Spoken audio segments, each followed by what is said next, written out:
Drone Irak dikabarkan telah membuat benteng utama IDF luluh lantak. Irak telah menggempur markas militer IDF di lembah Yordania dan Golan Suriah yang diduduki pada Selasa 22 Oktober 2024. Mengutip Al-Mayadin pada 23 Oktober, serangan perlawanan Irak telah dilakukan sejak Selasa 22 Oktober dini hari waktu setempat, melancarkan 4 serangan pesawat tak berawak terhadap target-target penting milik Israel.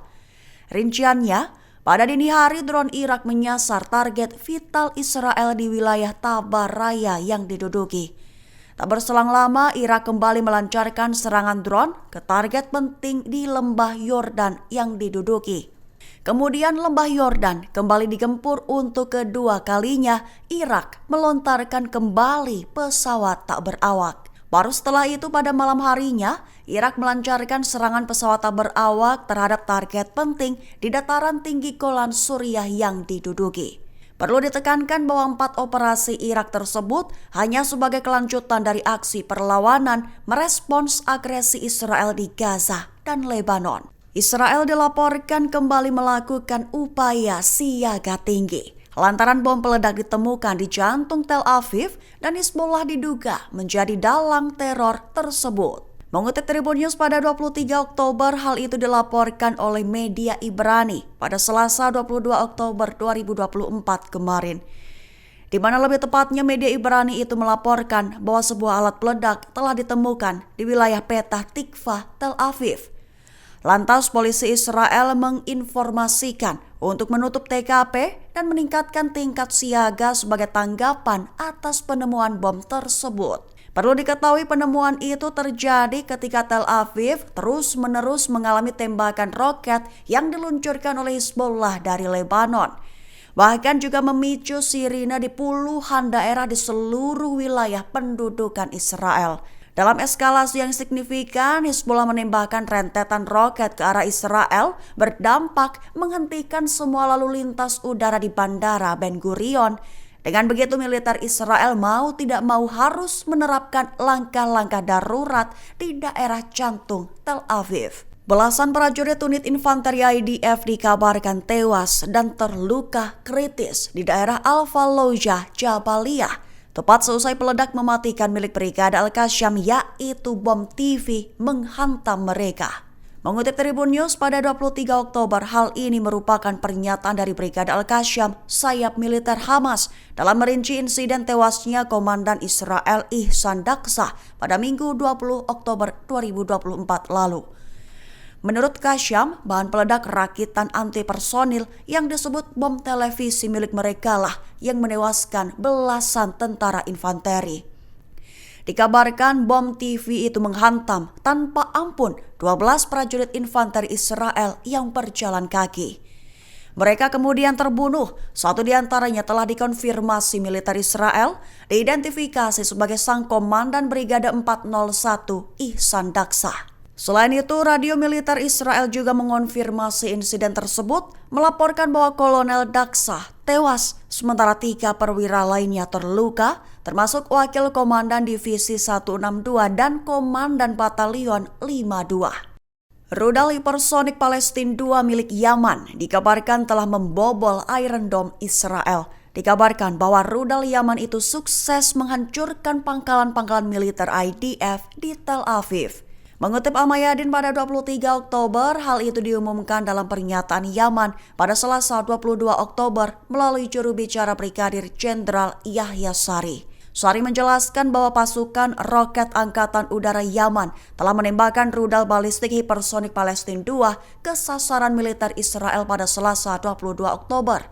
Sari menekankan bahwa rudal tersebut melewati semua sistem pertahanan udara Israel yakni Iron Dome di wilayah tersebut sebelum mengenai sasaran.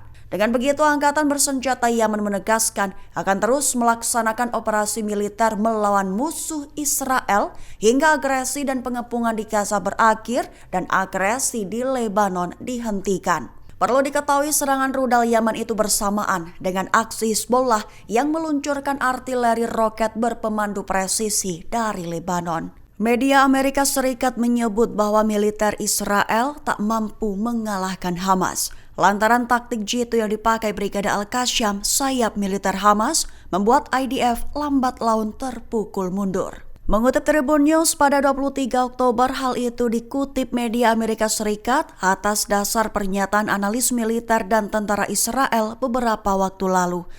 Lebih jelasnya, media Amerika Serikat melaporkan bahwa militer Israel menghadapi kesulitan besar dalam mengalahkan Hamas. Itu disebabkan oleh taktik cerdik yang diterapkan oleh Brigade Al-Qassam yang secara bertahap mampu membuat IDF kewalahan. Mengutip pernyataan dari analis militer dan sumber dalam tentara Israel, media Amerika Serikat itu menyoroti bahwa taktik gerilya yang diterapkan oleh Hamas, terutama metode hit and run, dinilai sangat efektif. Taktik itu disebut memungkinkan Brigade Al-Qassam untuk merusak posisi Israel secara signifikan tanpa terjebak dalam pertempuran frontal yang menyebabkan IDF kesulitan untuk menundukkan mereka. Lebih jauh lagi, laporan itu mengungkapkan bahwa Hamas memiliki cukup banyak pejuang serta persediaan amunisi untuk mempertahankan perang jangka panjang melawan Israel yang bisa menyeret Israel ke dalam konflik berkepanjangan tanpa kemenangan yang jelas. Hizbullah bak menggila, meluncurkan puluhan serangan serentak ke wilayah Israel hingga sebabkan beberapa tentara IDF tewas seketika. Mengutip Al-Mayadin pada 23 Oktober, hal itu diumumkan dalam pernyataan Hizbullah pada Selasa 22 Oktober 2024. Lebih jelasnya, Hizbullah telah melakukan sebanyak 36 serangan sekaligus dengan target pasukan dan lokasi militer Israel jauh ke dalam wilayah pendudukan. Unit pertahanan udaranya menembak jatuh kendaraan udara tak berawak Hermes 450 Israel di atas kota Jibshit. Seraya menambahkan bahwa UAV itu terlihat berputar-putar ke tanah saat terbakar. Selain itu, beberapa tank IDF juga dihancurkan oleh rudal ATGM Hizbullah, termasuk satu lainnya hancur lebur. Imbasnya, Komando Militer Israel mengumumkan tewasnya 2 tentaranya akibat konfrontasi di dekat perbatasan tersebut. Selain itu, seorang prajurit dari Batalion ke-508 Brigade Artileri Cadangan ke-7338 Divisi ke-91 tewas.